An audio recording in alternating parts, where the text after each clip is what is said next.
ایک چور تھا جس کا نام پنکو تھا۔ وہ ہر کسی کے گھر چوریاں کرتا تھا۔ ایک دن وہ محل میں چوری کرنے کے لیے جاتا ہے۔ اس وقت بادشاہ اور اس کی بیوی آپس میں باتیں کر رہے ہوتے ہیں۔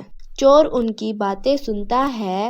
بادشاہ کہتے ہیں کہ میں اپنی بیٹی کی وہی شادی کرواؤں گا جو کہ متقی اور پرہیزگار ہوگا۔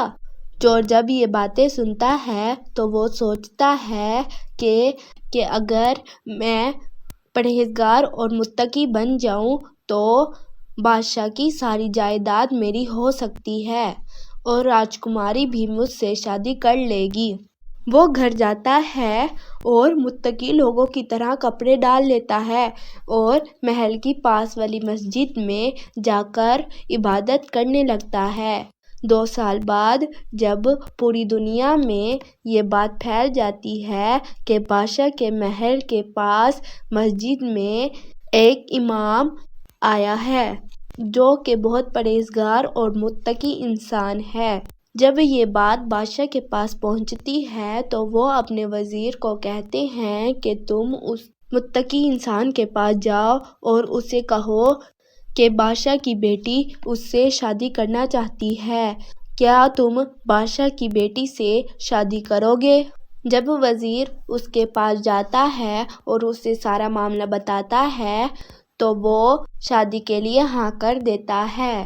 کچھ دنوں بعد اسے احساس ہوتا ہے کہ میں اچھا انسان نہیں ہوں، میں نے جھوٹ بولا ہے اور ناٹک کیا ہے کہ میں بہت متقی انسان ہوں۔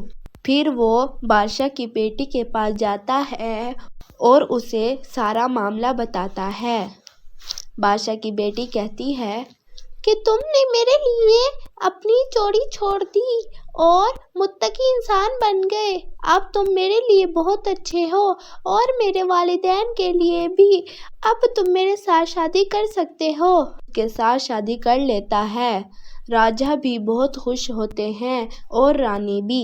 آپ کو میری کہانی کیسی لگتی ہے مجھے کمنٹ میں ضرور بتائیے گا and subscribe my YouTube channel and press the bell icon. اگلی کہانیوں کے لیے انتظار کریے، تب تک کے لیے اللہ حافظ۔